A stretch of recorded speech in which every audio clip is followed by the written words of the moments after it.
Hi everyone, welcome back to my channel. आज की कहानी एक मिस्टीरियस है। एक औरत ने अपने हस्बैंड को गोली मारी और फिर भी कभी कुछ नहीं बोला।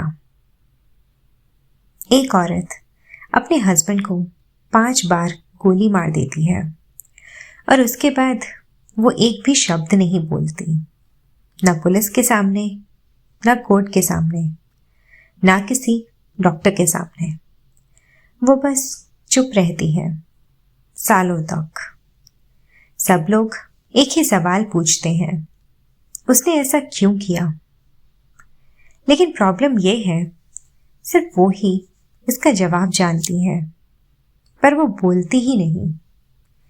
ये कहानी है द साइलेंट पेशेंट की, एक ऐसे राज की जो धीरे धीरे खुलता है, और जब खुलता है तो सब कुछ बदल देता है। एलिसिया बेंसन एक टैलेंटेड पेंटर, एक सक्सेसफुल करियर और एक लविंग हस्बैंड गैब्रियल। बाहर से देखो तो उनकी लाइफ परफेक्ट लगती है, लेकिन परफेक्ट स्टोरीज के अंदर ही सबसे बड़े क्रैक्स छुपे होते हैं।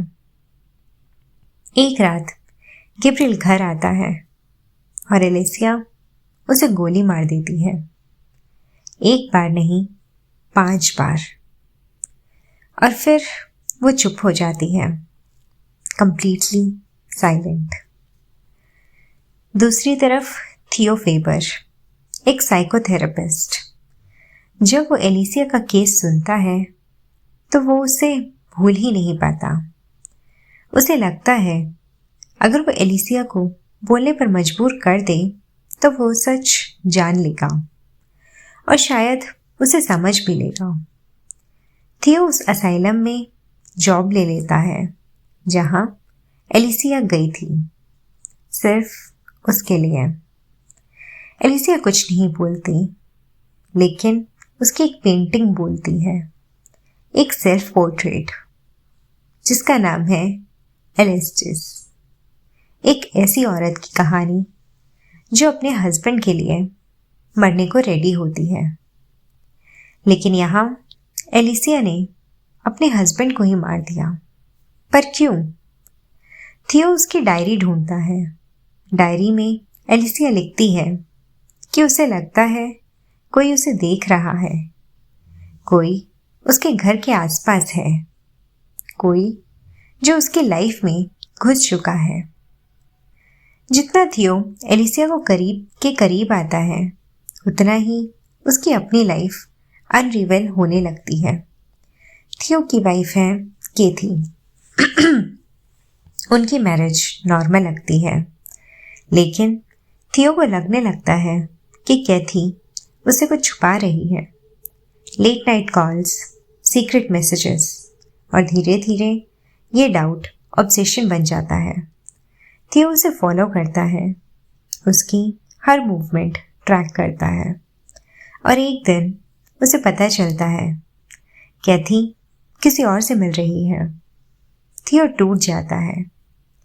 उस मोमेंट में उसके अंदर कुछ बदल जाता है, जैसे कंट्रोल हाथ से निकल रहा हो, जैसे वो खुद को समझना बंद कर रहा हो। और शायद यहीं से उसकी कहानी एलिसिया की कहानी से जुड़ने लगती है।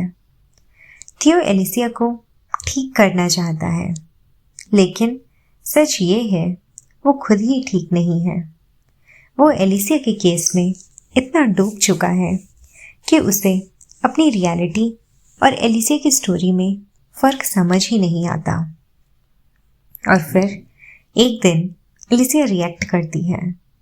छोटी सी मूवमेंट, एक सिग्नल, जैसे वो बोलने वाली हो, जैसे सच बाहर आने वाला हो। उस रात क्या हुआ था? एलिसिया और गैब्रियल घर पर थे जब एक आदमी उनके घर में घुस जाता है। वो उन दोनों को बांध देता है और गैब्रियल से कहता है, तुम दोनों में से एक को मरना होगा। और उस मोमेंट में गैब्रियल एलिसिया को चूज करता है, उसे बचाने के लिए नहीं, उसे मारने के लिए। उस 1 सेकंड में एलिसिया के लिए सब कुछ खत्म हो जाता है, प्यार, ट्रस्ट, सब। और जब उसे मौका मिलता है वो गैब्रियल को मार देती है। लेकिन असली ट्विस्ट अभी बाकी है। वो आदमी कौन था? वो आदमी थियो था। हाँ, थियो खुद। वो ही उस रात को उनके घर में घुसा था। वही वजह था जिसने एलिसिया की जिंदगी तोड़ दी। और अब वही उसका थेरेपिस्ट बनकर सच ढूंढ रहा था। कभी कभी लोग आंसर्स ढूंढने के लिए नहीं, अपने गिल्ट से भागने के लिए दूसरों की कहानी में घुसते हैं। थियो एलिसिया को समझना नहीं चाहता था, वो खुद से बचना चाहता था। और एलिसिया चुप क्यों थी? क्योंकि कभी कभी चुप्पी सबसे बड़ा सच होती है। उसने कुछ कहा नहीं, क्योंकि अगर वो बोलती तो सिर्फ अपनी कहानी नहीं, थियो का सच भी सामने आ जाता। और कुछ सच ऐसे होते हैं जो शब्दों में नहीं, सिर्फ चुप्पी में जीते हैं। अगर आपको ये कहानी पसंद आई हो तो इस ऑडियो वीडियो को लाइक करें और चैनल को सब्सक्राइब करें। Thank you for listening.